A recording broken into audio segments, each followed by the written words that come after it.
Hello and welcome to Unwinding Minds. Today, we'll be talking about 5 different anxiety management techniques that you can try right now to help you master the management of overwhelming feelings. I want to start this episode by reminding you that it's best to try one technique at a time and focus on implementing that technique into your day-to-day for at least a couple of weeks to see how you adjust to the technique. That gives you plenty of time to figure out which changes are the most effective for you. If you do try to implement several in one go, it can get very confusing to figure out which changes are the most effective for you. You probably wouldn't want 3 massages in one day if you had muscle soreness, because that would increase the soreness. Similarly, you can overdo it if you're trying to change too many things at once whilst treating your mental health. I also want to state that not all of these techniques are going to be effective for you as an individual, because we all have different brains and we are all in different phases of life, and you might respond differently depending on your experiences and beliefs. That doesn't reduce the importance of learning them all, however, because the more techniques you have and the more understanding of them, the better. Something that doesn't work for you today might work for you in a month or in a year. Beyond yourself, learning these techniques may be supportive to friends and family as well, so it's good to pick up as many as you can. Let's dive into technique number 1, which is called box breathing or sometimes square breathing. I'll be explaining the technique in this video briefly, but I've already demonstrated this technique in another video. So if you're interested in watching a demonstration, or if you learn best through watching and doing, please take a look at that video. The link will be in the description and should also be on screen now. Square breathing gets its name from the even number of counts that go along with our breath. This technique is used by many people, including the Navy SEALs, to help with managing anxiety. And it's effective because it helps the brain to slip into the parasympathetic mode, which disengages the fight or flight mode. Try this technique by getting yourself somewhere quiet and relaxed in a good posture. It helps by closing your eyes as well if you're able to, and then start breathing in counts of 4.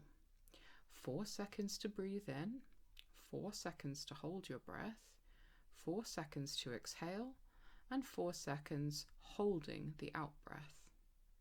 You would repeat that pattern of breathing until the anxiety begins to reduce, which can take a little bit of time. On to technique number 2, which is the 5 senses grounding technique, otherwise known as the 5-4-3-2-1 technique. This one has an advantage in that it's quite easy to deploy even when you're in a public place and you may not feel comfortable trying to do a breathing exercise in public. I would always encourage people to do the things that will make their mind comfortable in terms of anxiety, including breathing, even when other people might observe you. But I do understand that not everybody is at the same point on their journey of managing anxiety, and that it might in and of itself, breathing in public, it might generate more anxiety rather than reducing it because you're afraid of what other people are thinking of you. So the 5 senses grounding technique is more subtle, and it helps you to return to the present moment if your mind is wandering. Again, I have a full-length video which takes you through this exercise in real time, and I would recommend watching that if you would like to try this technique. The 5 senses grounding technique works by taking 5 things that you can see in your environment and focusing on them. Then taking 4 things that you can hear in your environment. Next, you would focus on 3 things that you can touch. And then you would turn your attention to 2 things you can smell, and finally, 1 thing that you can taste. Well done for making it this far into the video. I'm going to reward you with something special. An extra technique at the end of the 5 I promised at the start of the video.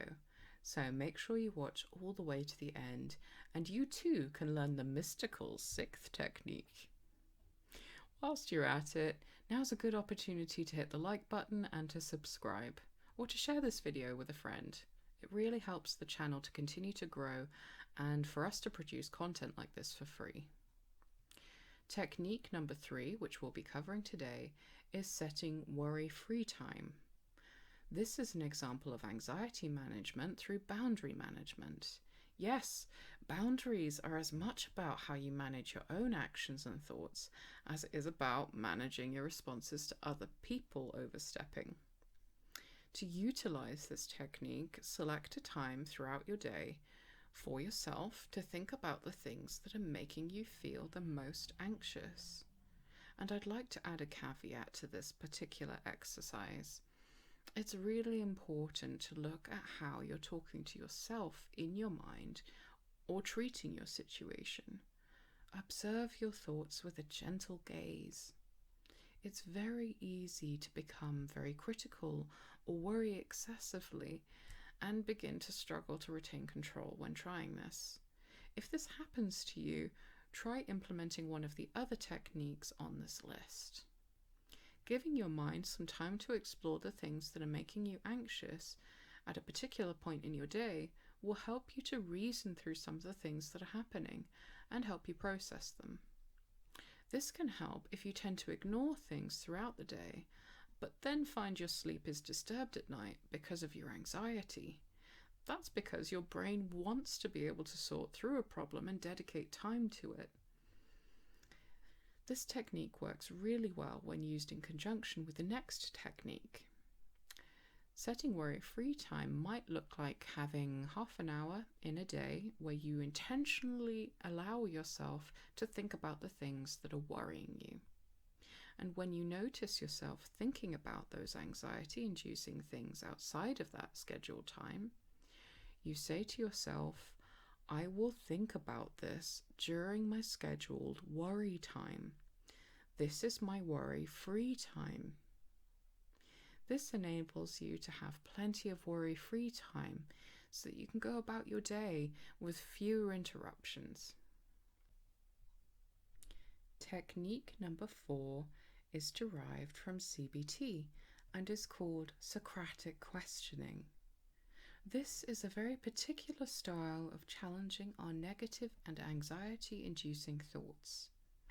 In CBT, that is cognitive behavioral therapy, stressful or negative thoughts are often referred to as ANTs, or automatic negative thoughts, and are looked at as part of a cycle called thoughts, feelings, and actions or behaviors. We might have a distressing thought without meaning to, which then brings up strong emotions or feelings, and then that feeling leads us to take action, which might end up reinforcing the thought. Socratic questioning, on the other hand, involves choosing to evaluate our thoughts through asking questions and challenging our thoughts before they can turn into feelings and actions. This can help us to see sometimes our thoughts are not accurate and do not reflect the reality around us. I have a separate video on this topic that goes through examples of questions that you can ask to Socratically question yourself. Technique number 5 doesn't have an official name to my knowledge, but if you do know the name of the technique, please feel free to comment below. This technique involves counting. To try this technique, you pick a high number, such as 1,000 or 100, and you begin to count backwards, all the way down to 0.